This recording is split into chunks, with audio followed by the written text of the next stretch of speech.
Olá, aqui é Raul Justilores, do podcast São Paulo Sonha, da Vejinha, e hoje nós temos uma edição especialíssima, com dois grandes amigos paulistanos e que conhecem muito bem a cidade, o Dr. Drauzio Varela e o arquiteto Isai Weinfeld, que exploram a cidade de uma maneira que ainda, infelizmente, poucos paulistanos exploram. A pé, às vezes correndo, às vezes em horários aí inusitados.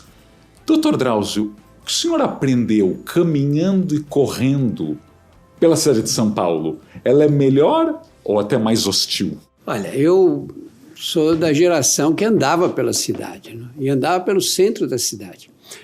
São Paulo, quando eu era menino, tudo que as pessoas precisavam fazer era no centro. Precisavam fazer compras, as lojas todas ficavam no centro da cidade. Precisava pagar a luz, era na Light, que ficava ali no Viaduto do Chá. Pagar água, mesma coisa. Precisava mandar um telegrama, tinha que ir nos telégrafos, né? Os homens, quando iam para a cidade, se arrumavam, punham terno, gravata. As mulheres iam frequentemente de luva, de bolsa para a cidade, né? E hoje, aquele centro histórico de São Paulo, ninguém mais anda lá, a não ser as pessoas que trabalham obrigatoriamente naquele local, né? Então, eu tenho muito prazer em fazer isso, sabe? Andar mesmo pelas ruas, porque você pega esses meninos de hoje, viveram outra cidade, né? Cidade que você se desloca de carro de um lugar para o outro. E eu tenho esse prazer mesmo de andar pelas ruas de São Paulo e gosto muito da cidade. Você vê como piorou tudo, né? Porque a gente, infelizmente, não encontra mais as senhoras de luvas andando na cidade de São Paulo, né? Tudo piorou bastante. Mas eu tenho, assim, uma sensação diferente. Eu me lembro de ter andado, eu nasci no Bom Retiro, e me lembro de ter andado bastante naquela época, naquele bairro. Mas São Paulo, apesar de andar ser a coisa mais importante da minha vida, sem dúvida nenhuma, a que me deixa mais feliz, eu acho São Paulo uma cidade inóspita, assim, para andar. E eu não ando, como eu não ando eu odeio automóvel, infelizmente tenho que andar.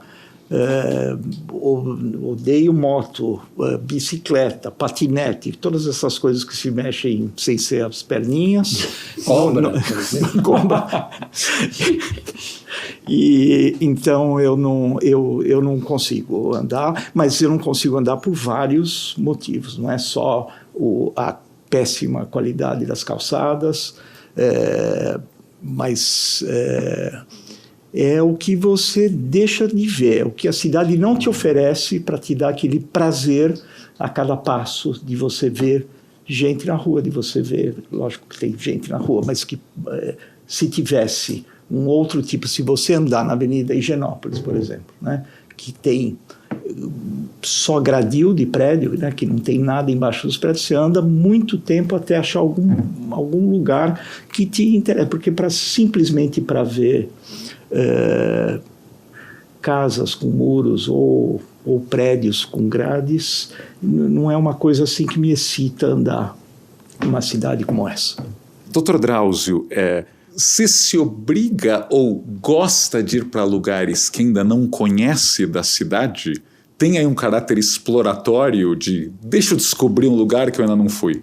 Por causa das gravações de televisão, como a filosofia é de fazer esses programas o mais educativos que a gente consiga fazer, a maior parte das gravações que eu faço é na periferia de São Paulo e de outras cidades brasileiras também. E eu fico muito curioso nesse deslocamento, porque vai até o extremo da Zona Leste, né? Vai depois para a Zona Sul da outra vez. Com isso eu conheci um pouco da cidade. A cidade de São Paulo, a periferia vai ficando muito igual, né? Muito igual, porque são casas mais ou menos do mesmo jeito, geralmente mal cuidadas. E se você vai mais para a periferia ainda, aí você cai naquele esquema clássico, né? Que casas sem reboque, com fiação, fazendo novelos nos postes, né? Cheio de gatos. e criançada na rua, aquele clima mesmo de periferia, que não é só de São Paulo, que é de qualquer cidade brasileira. Por outro lado, eu, quando era menino, Tatuapé era periferia. Eu lembro que eu tinha um primo que tinha parentes no Tatuapé, e eles, aos domingos, às vezes, a família se reunia para ir visitar esses parentes no Tatuapé. Eu achava aquilo tão longe, porque São Paulo sempre teve trânsito. Eu vejo o pessoal dizer, não, olha aí, aquele tempo não havia nada. A Zona Leste de São Paulo só tinha acesso pela Avenida Celso Garcia. Não havia outro acesso. E a Celso Garcia tinha ônibus nos dois sentidos e bonde nos dois sentidos. Então, você imagina quando quebrava um bonde. O que acontecia, a avenida ficava paralisada. E hoje, eu tive uma experiência interessante, quando São Paulo fez 500 anos, quando o Brasil fez 500 anos, teve uma mostra linda aqui no museu, né, no Museu de Arte Moderna. E me convidaram para ir ver. Só que eles antes iam buscar um pessoal lá no Itaim Paulista, que é extremo da Zona Leste. E eu falei, olha, eu quero, se vocês me levarem para lá, eu quero ver também. Aí nós fomos para lá, o pessoal estava esperando ali, o pessoal do bairro, e nós voltamos. O Itaim Paulista era um lugar muito ruim, isso foi no ano 2000, né, 500 anos. Eu voltei lá há pouco tempo, 10 anos depois, mais ou menos, e voltei agora há pouco tempo. Nossa, virou outra coisa. Sabe, outra coisa, você vai para aquela Avenida Kennedy que vai para aquele lado lá, cheio de banco, cheio de... Sabe, melhorou, então. Melhorou muito, muito. Vai melhorando essa periferia, mas ela vai inchando, né? E aí fica difícil, né? Falando aí dessa exploração da cidade com olhos curiosos, né? Muitos paulistanos acabam achando que o shopping é o lugar para se passar todo final de semana. O Isai, aqui do meu lado, tem no Instagram dele, para quem ainda não o segue, fotos de muitos lugares da periferia de São Paulo. E às vezes você coloca a hashtag beleza pura. Você encontra beleza nesses lugares que não são nada turísticos da cidade. E alguns dos seus seguidores ficam assim meio chocados, acham que você está brincando, que é ironia. Queria que você explicasse esse seu olhar e o que você descobre de beleza nesses lugares aí, eu diria quase arquitetura vernacular. Bom, eu tenho muita curiosidade em conhecer a cidade e agora acabou de fazer 5 anos que eu saio todos os fins de semana, religiosamente, para a periferia de São Paulo para fotografar.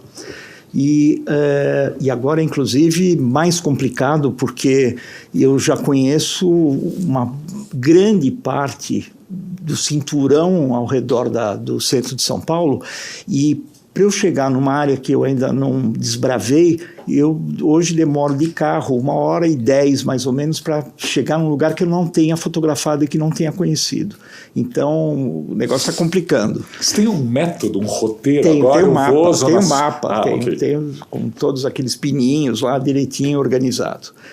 E então eu vou para conhecer e para fotografar através do meu olhar, o que eu vejo, e evidentemente que é um lugar que a periferia, que agora conheço bastante bem, eu acho fascinante, porque ela tem me educado muito, né? Eu aprendo muito, inclusive para realizar o meu trabalho como arquiteto, né? Então... mas eu sempre vejo isso daqui, é quase que um projeto meu, porque ele mistura, como sempre, em tudo que eu faço, humor e crítica. Então, é a visão de qualquer coisa através dessas duas palavras. E a história da beleza pura, eu realmente coloco quando eu acho alguma coisa na rua que, para mim, realmente me toca e me emociona. E você tem razão, muita gente fala ironicamente, como se falasse, nossa, você é um arquiteto elegante e acha isso daqui, deve estar alguma coisa errada. Então ele fala, não, é realmente horrível, e eles não entendem. Mas é pura beleza mesmo, então não é ironia, é de verdade, eu acho isso, eu acho que juntando... isso que você falou sobre esse item do Instagram de beleza pura, eu acho que São Paulo é uma cidade assim tão feia que Por outro lado, é muito mais interessante, é muito mais desafiador você tentar achar beleza, porque você vai para Paris, você joga a tua câmera em qualquer lugar. Beleza fácil. É beleza fácil aqui, é instigante você achar isso. Por isso que é fascinante. Porque é instigante, você tem que ir atrás, você tem que se virar, colocar de cabeça para baixo, pôr a mão lá, virar o rosto, não sei o que, até achar uma pequena coisa que te... Mas tem isso, que te toca. É a alegria do oásis no deserto. E quando te toca mesmo, né? E toca, para mim, toca muito mais na periferia, sem nenhuma demagogia, do que na obviedade de uma arquitetura do Jardim Europa, por exemplo. Então tem coisas... A mistura é muito mais rica, porque tem risco no que eles fazem. Então eles não têm medo de errar. E isso é muito mais interessante para o teu olhar do que aquela coisa mais óbvia, mais banal de certas composições que falam o óbvio mesmo, né? Então, bem comportadas. Bem comportadas. Você podia descrever alguma? Porque as pessoas estão ouvindo o podcast e não estão conseguindo ver o teu Instagram ao mesmo tempo. Você podia dar um exemplo de algo que você viu e que você fala, uau, seja cor, seja material, seja plantinha que a pessoa colocou na janela? Olha, tem muita coisa muito engraçada, né? Lógico que tem muito mais coisas engraçadas do que belas, né? Mas mesmo aqui na cidade, você não precisa ir, né? Não precisa ir muito longe. O desenho das guaritas do prédio, de cada prédio, que são filhinhos do papai ou da mamãe, que é o prédio, que elas são feitas com a mesma arquitetura, os mesmos materiais do prédio.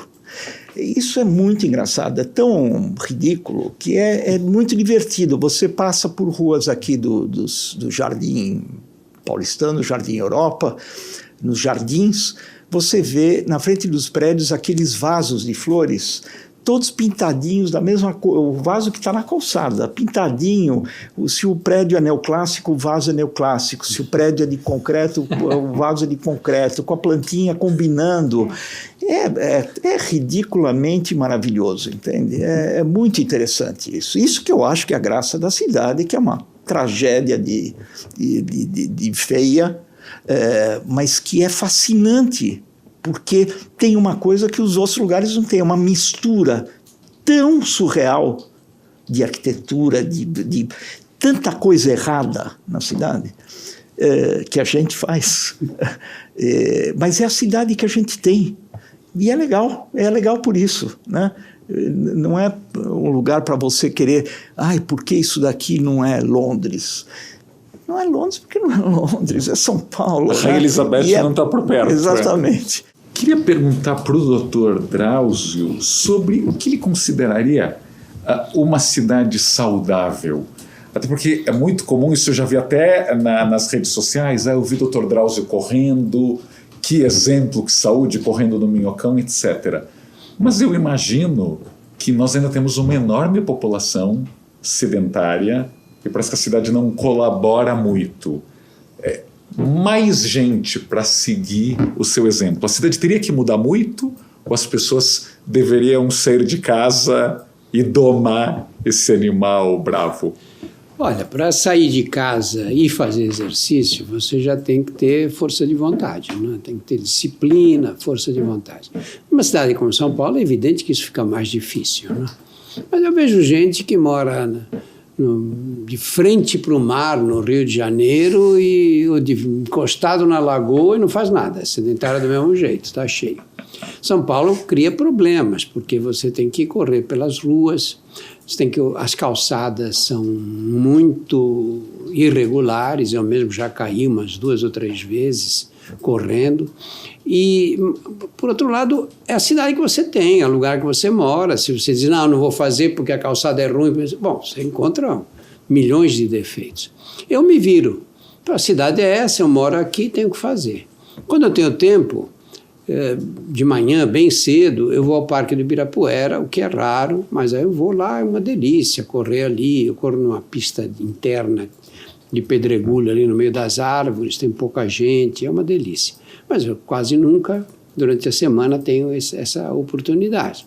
Então eu corro na rua, desço da minha casa e saio correndo. Eu moro bem no centro e eu corro para os lados, vou embora para o lado do Pacaembu, moro ali do lado do Mackenzie, da Maria Antônia, quer dizer, num lugar muito movimentado. Eu acho um jeito, eu achei esse jeito. E o Minhocão é o máximo, né? O Minhocão é o máximo. Os arquitetos odeiam o Minhocão, né? Eu acho o máximo. Você pega o Minhocão, sai correndo. O Minhocão é alto, né?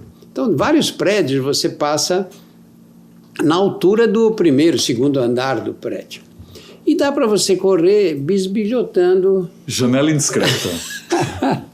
A vizinhança pela janela. Você não vai correr, Drauzio, você vai bisbilhotar, pelo que eu estou percebendo. Mas você não pode parar e ficar olhando que pega mal, tem que correr. E diminui o passo, né?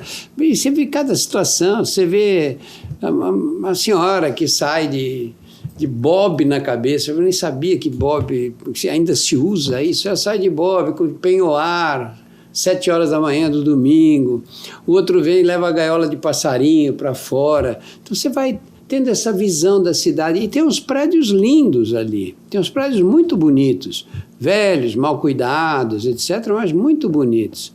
E você sente que você está ali no meio da cidade, sabe, pairando num nível mais alto da cidade, você nem vê a rua embaixo, né?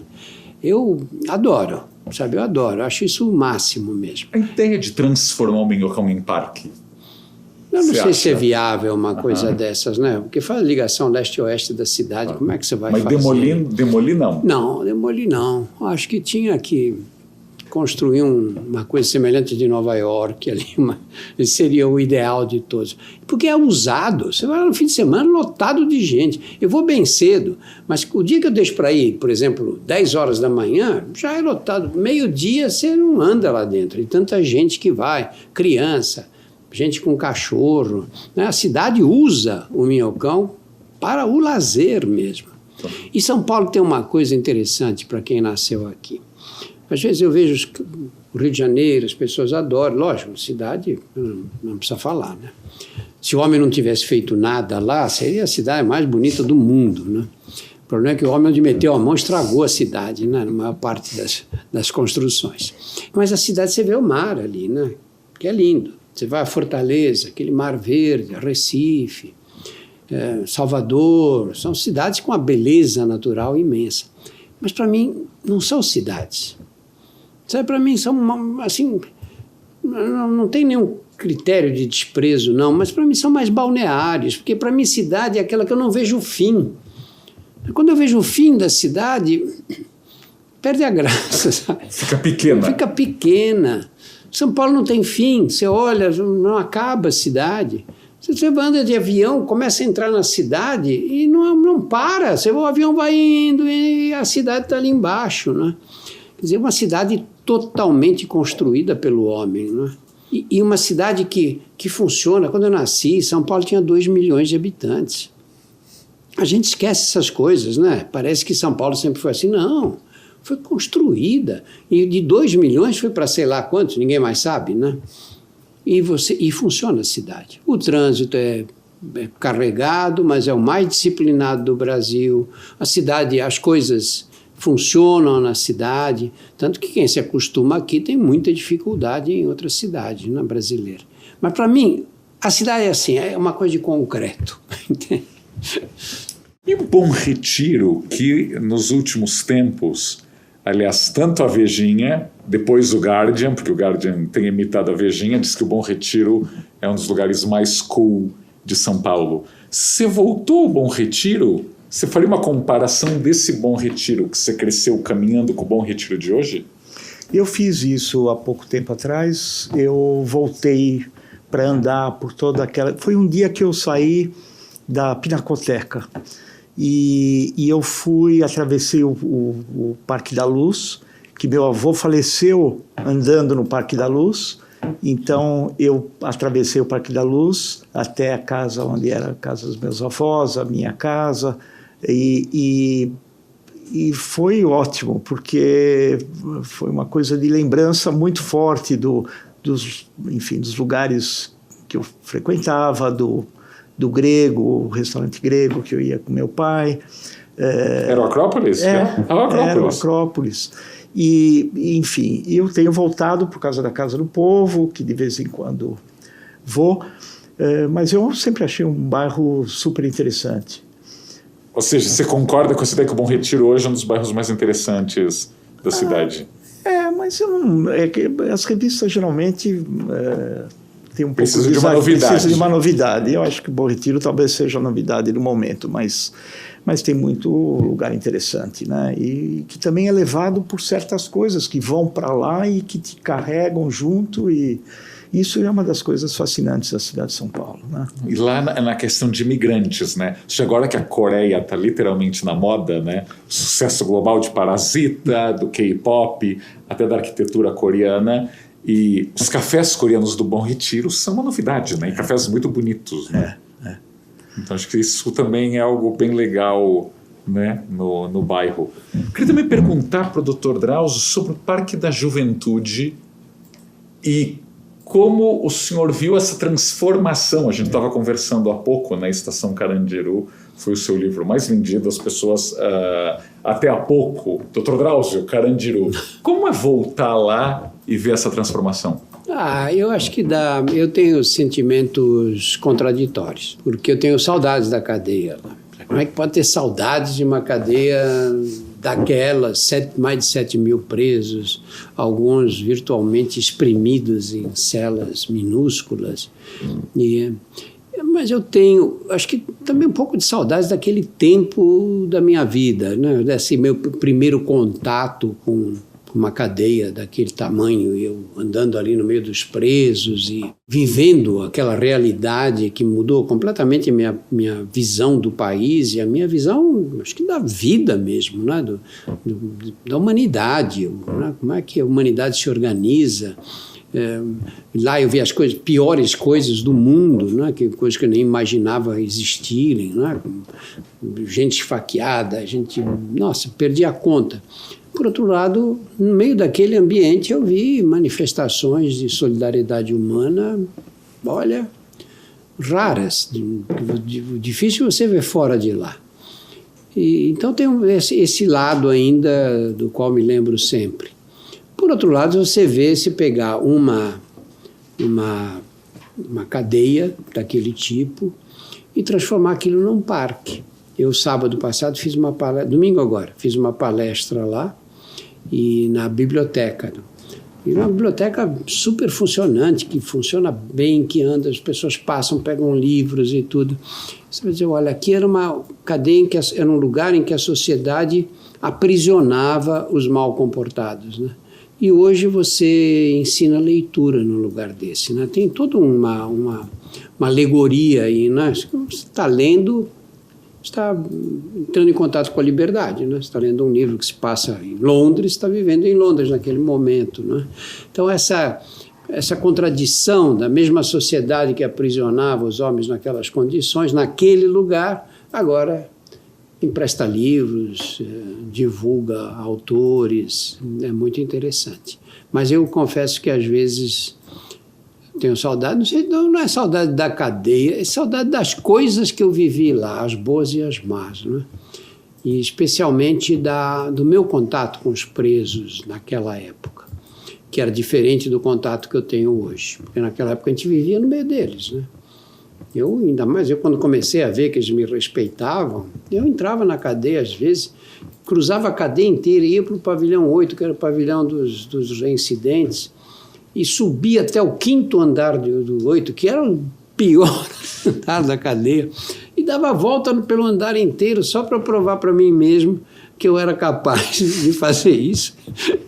E não era para me bacanear, porque ninguém ficava sabendo, eu mesmo, mas e saber que eu... Você não bate bem mesmo, né, Drauzio? Não, saber que eu impunha esse respeito pelo exercício da minha profissão. Sabe, eles me respeitavam porque eu era médico e estava ali atendendo as pessoas. Isso eu tenho saudades. Claro. Aliás, eu vi uma entrevista que, na verdade, o Dr. Drauzio fez com o Isai, no seu programa, e que falava de uma viagem de vocês dois a Tóquio e desse prazer de caminhar. Eu queria aproveitar, porque assim, muito paulistano que está nos ouvindo, inclusive muitos leitores e ouvintes da Vejinha, deve falar, mas a São Paulo é muito difícil caminhar. Mas quando viajam também vão fazer compras e tampouco caminham até em cidades muito caminháveis. Eu queria, Isai, se pudesse nos contar um pouco, porque eu lembro que o Dr. Drauzio nessa entrevista fala, né? Caminhar por Tóquio é uma super experiência. A gente está falando de uma cidade que ainda tem ruas super estreitas, tem ruas até que nem tem calçada. No caso de Nova York, tem calçadas, mas tem muitíssima gente. O que faz uma cidade ser mais caminhável ou mais sexy para tirar esse carrocrata de dentro do automóvel e ter vontade de caminhar? Acho que são duas coisas diferentes, porque o automóvel foi uma opção em um certo momento, né? Século XX? Século XX, nós vimos agora o que aconteceu com os rios de novo, o mesmo problema. Então, esse asfalto imenso que virou a cidade de São Paulo fez com que essa opção, num certo momento, fosse dada ao automóvel, né? Então, isso eu acho, como eu sou visceralmente contra este veículo, isso faz com que a cidade, para mim, perca um pouco a graça, ainda mais porque não tem todas as outras coisas que nos fazem ter prazer ao caminhar, que é aquilo que todo mundo fala já exaustivamente, espero que entre na cabeça de todo mundo, que é o uso misto, o mantra de todo mundo, no cavaleiro. Uso misto, térreo, com vista, gente na rua, iluminação, calçadas boas que não precisam ser largas para serem boas, porque você tem gente na rua o tempo inteiro. É isso que faz de Nova York uma cidade tão fascinante, que você faz tudo a pé, não só porque é plana, mas porque tem tudo acontecendo. O que ver. Tem o que ver na altura do olho, que é o que importa, né? Você não anda olhando para aqui você anda olhando para o chão para não cair, mas nem olhando para cima, você anda olhando para as pessoas na rua, e é isso que importa. É nesse olhar, nessa altura do olhar, que as coisas têm que ter movimento em todas as quadras. Então, e são duas cidades muito diferentes, acho que é importante até sublinhar isso, né? Tóquio e Nova York. Aliás, há uma coisa em comum que eu acho que é importante para o ouvinte do São Paulo Sonha, são duas cidades do mundo onde 2/3 da população usam ou transporte público ou vão a pé de casa para o trabalho. Aliás, no caso de Tóquio, até uma minoria tem carro. No caso de Nova York, quem tem carro só usa no fim de semana. Mas tirando isso, são cidades bem diferentes, né? Tóquio é muito mais moderno que Nova York. Muito mais moderno. Sem dúvida nenhuma. E tem uma outra coisa que tem em Tóquio que eu acho, nessas ruazinhas internas da cidade, quase sem calçada, que você anda no meio da rua, as vielas, é fascinante pelo inusitado, pela surpresa, por você virar e não saber o que você vai achar na outra quadra, e que me lembra um pouquinho Veneza, né? Que é uma cidade fascinante por isso. De repente você abre você está andando num bequinho e abre para um espaço inacreditável que te toca, te emociona, abre para uma praça daquelas maravilhosas, e isso que faz uma cidade também. Então a surpresa do espaço, o inesperado da cidade, né? Isso que para mim me toca bastante, que Tóquio tem isso muito. Uma coisa que no Brasil ainda é dramática, aí na minha opinião, porque eu não sou arquiteto, sou jornalista, é que parece que a arquitetura é um tema desfrutado por arquitetos e seus cônjuges. E você pega muitos médicos, engenheiros, advogados, políticos, economistas. Parece que a arquitetura não é um tema aí importante do dia a dia. E cá entre nós, por isso, as cidades brasileiras têm crescido da maneira como crescem, né? Por ter as mesmas pessoas que passam anos estudando vinhos, golfe, passeio, etc., acham que a arquitetura não é algo tão importante, acabam morando em prédios, às vezes, horríveis, muito caros e horríveis. Isso é importante falar. Queria perguntar, a sua relação com a arquitetura, como foi descobrindo, gostando, desfrutando, E você podia contar um pouquinho desse passeio em Tóquio aí como não arquiteto? Olha, eu sempre, ao contrário, eu sempre tive essa ligação com a arquitetura. E isso começou no centro de São Paulo. Eu era menino, eu ia para o centro e via aqueles prédios. Tem uns prédios maravilhosos no centro de São Paulo, né? Tem um prédio do Banco São Paulo, um prédio Art Deco, Art Deco, né? Que é uma coisa inacreditavelmente bonita. Eu, quando corro pelo centro da cidade aos domingos, chego ali, às vezes eu paro para olhar o prédio, sabe? Porque tantos detalhes. E naquela rua que dá no prédio, acho que é a João Brícola, não sei, tem uma outra porta ali, que eu não sei o que é, que tem moedas. A Casa da Moeda. É a Casa da Moeda, João Brícola. É. Olha, algumas dessas moedas circulavam quando eu era criança. Então tem essa ligação com esses detalhes arquitetônicos, portas especialmente, desses prédios antigos. Nos Estados Unidos, Nova York, tem portas que separam, portões de prédios e tudo, que são maravilhosos, né? Eu sempre tive interesse, sempre gostei muito. E depois tive o privilégio de viajar com o Isai. E aí você tem outra, porque o olhar dele é muito mais detido, muito mais seletivo.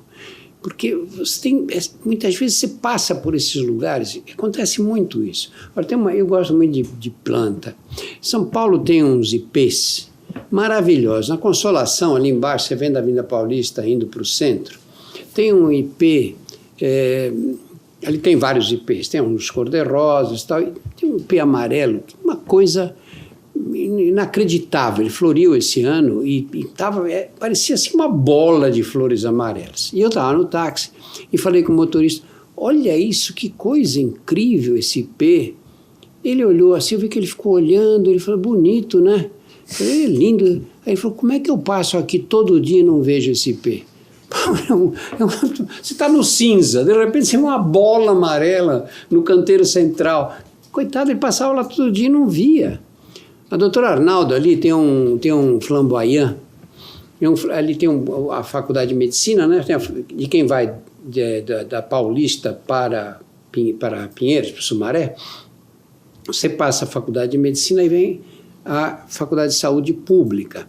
E aí tem um posto de gasolina na esquina com a Cardeal Arco Verde. Isso. Ali. Antes de um cemitério, né? Daquele cemitério. Antes do cemitério. Vai beirando o cemitério essa rua. Ali, no jardim da Faculdade de Saúde Pública, tem um flamboyant. E esse flamboyant joga galhos, que o flamboyant é uma árvore que dá ela se abre, né? Dá galhos... Ela se exibe. Generosos, né? Que vão à distância. E quando vai chegando lá para dezembro, ele floresce, uns anos mais, outros anos menos. E ele fica, não é que ele fica perto da poluição, ele fica embaixo da poluição. Ali passa ônibus, carro o dia inteiro. É como uma Consolação, você vê embaixo do canteiro central da Consolação, você vê aqueles ipês e ali é um corredor, né, que não para. E essas árvores conseguem florescer. Conseguem não só resistir vivas, né, no meio dessa poluição toda, como conseguem dar flores maravilhosas. E eu acho que a arquitetura tem esse aspecto. São Paulo não tem nada bonito. É o que o Isaac falou agora há pouco. É lógico que tem, mas você precisa olhar. E aí vai depender do olhar que você tem. Eu vejo algumas coisas, o Isaac conhece isso muito mais, vê muito mais do que eu vejo. E às vezes ele me chama atenção para um detalhe que eu também estava igual motorista de praça, passando batido ali, né? Mas uma cidade não é só os prédios que ela tem, ela não é só as ruas, é um conjunto de coisas, difícil até de definir. E São Paulo é uma cidade mutante, não é? A cidade que eu vivi quando eu era criança era uma cidade completamente diferente dessa. Na adolescência, diferente ainda. E agora, de 20 anos atrás, não é mais igual à cidade de hoje, né? Bom, primeiro quero retribuir o elogio que o Drauzio fez das nossas viagens, porque eu também só viajo com ele porque eu sou hipocondríaco e resolvi não viajar sem médico. Então, como ele é meu amigo, ele viaja comigo, porque eu não viajo sem de jeito nenhum. Outro olhar. Mas, e depois é de graça, né? Depois... Mas isso que o Drauzio falou, eu acho que faz muito sentido, porque, lembrando agora, quando eu tinha uns 8 anos mais ou menos, 9, a gente se mudou para a Avenida Eusébio Matoso. E em frente tinha, onde é o Shopping Eldorado, tinha uma várzea, onde tinha jogo de futebol todo fim de semana. E eu nunca esqueci da música que tocava no falante, e que dava para ouvir pelas casas vizinhas, que era uma música do Vicente Celestino, Noite Alta, Céu Risonho. Aquela... Solar de Vila Sônia, não é? Como? Não sei o que de Vila Sônia, não chamava. Luar de Vila Sônia. Luar de Vila. E isso é o que faz a cidade, né? Essas coisas mais emocionais que a cidade tem. Então eu lembro da várzea, mas não me sai da cabeça a música que eu ouvia naquela época, né? Então, evidentemente que não é só arquitetura, porque também se fosse arquitetura, eu acho que pouca gente gostaria da cidade de São Paulo. Muita gente ainda teme o centro de São Paulo, esse centro que o Dr. Drauzio estava evocando, à noite. Especialmente à noite. Porque é vazio, porque é perigoso, etc. Pelo que eu sei, vocês já fizeram aí expedições noturnas pelo centro. Que você contasse um pouquinho dessas aventuras. Foi uma expedição diurna, né? Foi bem, não foi noturna, foi bem cedo. E a gente saiu da casa do Drauzio, fomos a pé pelo centro, e o Drauzio foi me dando uma aula. A gente foi parando em vários tipos de igrejas que tinha, uma da budista, outra de não sei o quê, até a Catedral da Sé, mas você pode imaginar... Era um domingo, então? Era um domingo. Dia de rezar. E sair com o Drauzio, você imagina, porque é impossível você dar 2 passos que você tem 50 pessoas querendo falar com ele. Mas mesmo assim nós fomos em frente e foi muito interessante porque eu aprendi muito a respeito, porque o Drauzio falava das religiões todas e tem muita igreja, íamos de uma para outra, e na hora de voltar para casa, a gente, acho que era por volta de 10 horas da manhã, a gente saiu bem cedo, nós passamos em frente à Love Story. E o pessoal, os seguranças falam, Dr. Drauzio, vamos entrar aqui. E nós acabamos entrando, eu e o Drauzio na Love Story, convidados naquela hora que já está 10 horas da manhã, ainda está aberto, né? Já está fechando. Já está o rebotalho ali, claro. Sensacional. Então foi assim, o sacro e o profano numa manhã só de... E foi engraçado porque nós entramos, porque eles insistiram muito, né? Vem cá, o senhor não conhece? Vem conhecer a casa, vem conhecer. E já tinha aquele bando de gente ali, né? Porque fica uma fauna ali naquele horário. Todo mundo sóbrio. Todo mundo sóbrio de álcool, né? E aí nós entramos, porque estava engraçado ali, aquele bando de gente, entramos. E depois vieram umas meninas e falaram, podemos tirar uma foto com o senhor? Aí o Isai, eu estava até distraído, o Isai falou, não tira foto aqui, não vai tirar lá fora. Ia acabar a reputação em 2000. E aí fizemos uma foto lá fora, que não fez muita diferença. Não. Com o letreiro de fundo, né? Com o letreiro de fundo. Que maravilha. Aliás, eu quero compartilhar aqui com os ouvintes uma experiência recente. Nós 3 estávamos numa sessão do filme Fogo e Paixão, que o Isai co-dirigiu com o Márcio Kogan nos anos 80 e que o Cine Sesc exibiu numa cópia de 35mm. E é engraçado que o filme tem muito a ver com essa conversa, de alguma maneira. Porque mostra... Assim, o filme tem muitas leituras e muitas coisas acontecendo. Mas uma delas é uma excursão por uma São Paulo de belezas puras. Então, olha... quase 35 anos antes desta conversa que a gente está tendo agora, tinha aí uma beleza pura num ônibus de excursão. Aparece o castelinho da Rua APA, né, com a Fernanda Montenegro, tem um jantar de luxo, aliás, é recriado um restaurante de luxo numa rodoviária. No Parque Anhembi, no Anhembi. No Parque Anhembi. Foi cenografado no Parque Anhembi. E tem uma cena com direito a disco voador na cobertura do edifício Bretanha. Exatamente. Que naquela época a gente tem que lembrar, o Artaxo Jurado e o Bretanha não eram considerados nada cool, muito pelo contrário.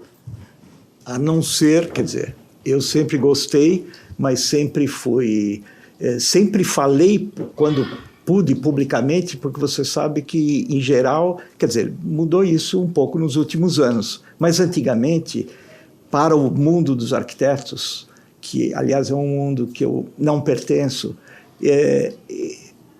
tinha um horror, porque é uma coisa de fantasia, é uma coisa de decoração, não é uma coisa levada a sério. De sonho, humor, talvez. Que sempre me fascinou, né? Então, ultimamente, eu sei que virou cool gostar das coisas mas antigamente não era assim. Mas, enfim, nós filmamos em cima do Bretagne naquela época. Hoje em dia, hipotético ou não, Fogo e Paixão 2, né? Chega aí um grande estúdio de Hollywood e fala: Isai e Kogan, por favor, façam a continuação de Fogo e Paixão.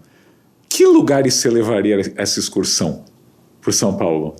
Foi tão traumática a filmagem do Fogo e Paixão que 99% foi filmado nas ruas de São Paulo e 1% dentro de um estúdio, que na época nós temos um novo roteiro, que foi o contrário. Ele é inteirinho filmado em estúdio, 99%, e tem uma cena fora só, que quem sabe um dia a gente ainda vai fazer. Mas é exatamente o oposto por causa do trauma que foi filmar na cidade de São Paulo naquela época.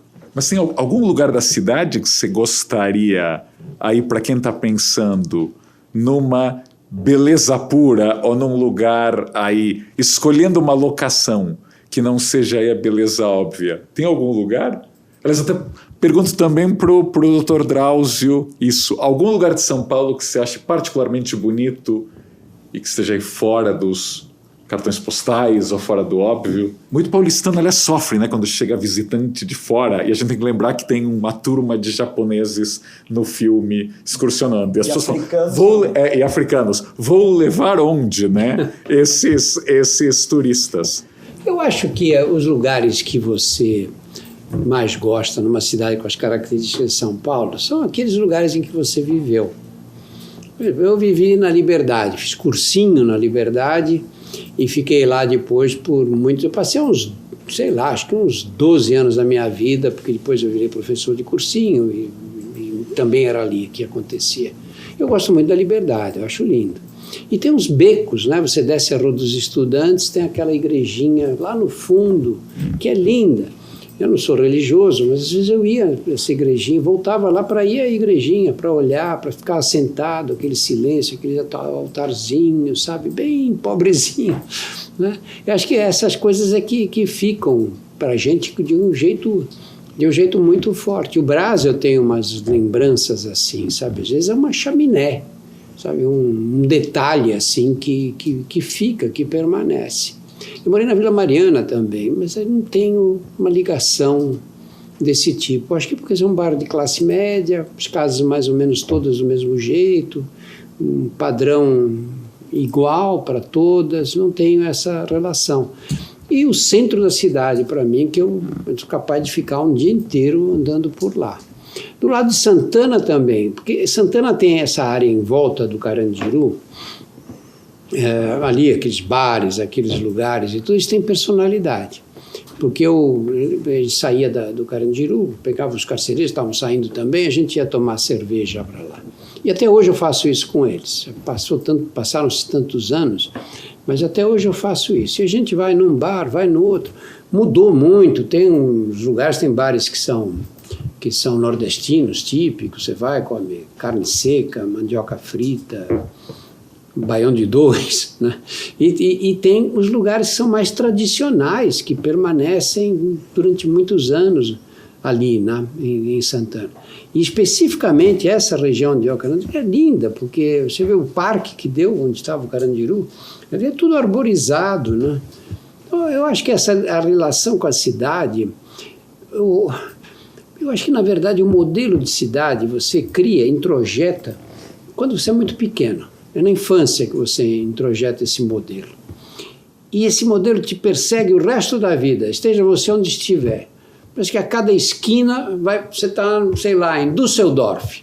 Parece que você vai virar a esquina e vai ver aquele modelo que você construiu na primeira infância. Não sei se só eu que sou assim, ou se isso vale para as outras pessoas.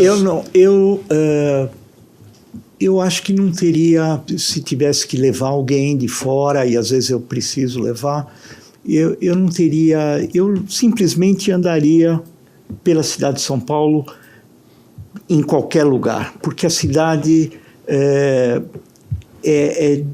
de tamanha falta de personalidade, que eu já disse isso algumas vezes, que é isso que se tornou a grande personalidade da cidade de São Paulo, não ter personalidade. E isto, quando chega um estrangeiro que vem de cidades tipo Paris, Londres, Nova York, eles ficam fascinados com São Paulo, porque é tão inusitado. É uma cidade que abarca assim, todos os tipos de arquitetura, é a mãe de todas as arquiteturas, né? Porque recebe tudo com boa vontade, você pode fazer qualquer coisa aqui na cidade que vai se encaixar, não é como você, né? Se você tem que fazer em Zurique, com a inclinação do telhado certo, aqui não, para o bem e para o mal, é isso que a gente fez, essa é a nossa cidade, eu adoro a cidade. E é isso que eu acho que é tão atrativo, porque é tão inusitado, principalmente para o olhar estrangeiro, que faz com que a cidade seja fascinante. Eu acho que tem um outro lado também, que é a paisagem humana em São Paulo, né? Que é muito imprevisível. Né? Você está lá para o lado da Liberdade, você parece estar no Oriente. Aí você anda pelo centro da cidade, você vê passar negro, passar branco, passar oriental, e cada um vestido de um jeito, uma forma diferente, pessoas... Essa biodiversidade que a cidade de São Paulo tem, para mim é fascinante. Você analisa... Na minha geração, ninguém tinha nascido em São Paulo. Todos os meus amigos vinham tudo do interior, né? Acho que a principal característica de você ser paulista era não ter nascido em São Paulo, né? Isso mudou. Hoje, gerações e gerações já nasceram na cidade. Mas o que veio do país? Veio de tudo do país para cá e de fora também para cá. Mas vieram, entre esses todos, vieram pessoas muito interessantes, que vieram para São Paulo para construir uma vida, para tentar se organizar aqui, para poder dar à família o que eles não conseguiam dar fora, e outros vieram atrás do quê? Atrás desse burburinho intelectual que a cidade tem. Você pega a Vejinha, olha no fim de semana, vê quantas peças de teatro, quantos filmes estão passando na cidade, né? Quantos eventos acontecem aqui. Quer dizer, essa diversidade biológica e cultural da cidade, para mim é o que mais me fascina. Concordo totalmente, porque, como já se dizia, o melhor do Brasil é o brasileiro. Então, o povo aqui é incrível e é isso que faz uma cidade, né? Essa mistura louca que a cidade tem, é isso que borbulha e faz ela ser tão interessante, né?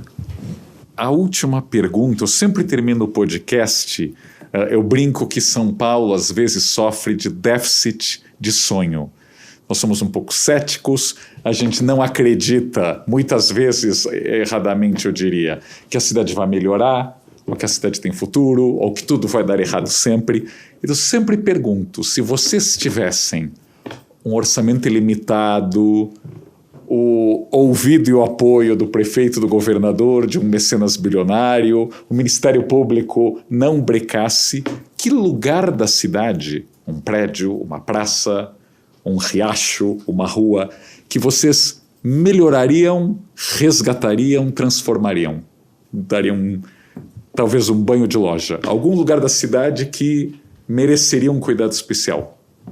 Olha, de certa forma, a cidade inteira, né? Porque não tem um lugar só, é tudo terrível. Por outro lado, eu pessoalmente estou muito satisfeito, eu não mexeria em nada. Não é uma coisa que fala, poxa, fizeram isso em Nova York, vamos fazer aqui. Não vamos fazer aqui, aqui é outra coisa.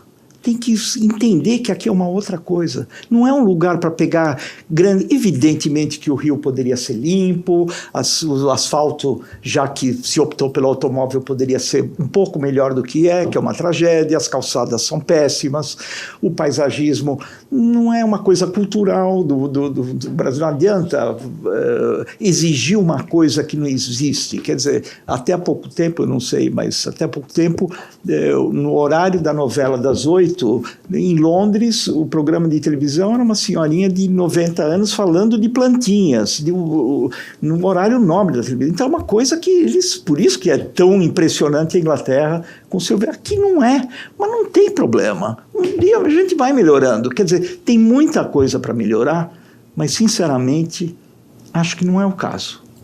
Eu acho que resgataria os rios da cidade. Eu acho que isso é porque o rio existe.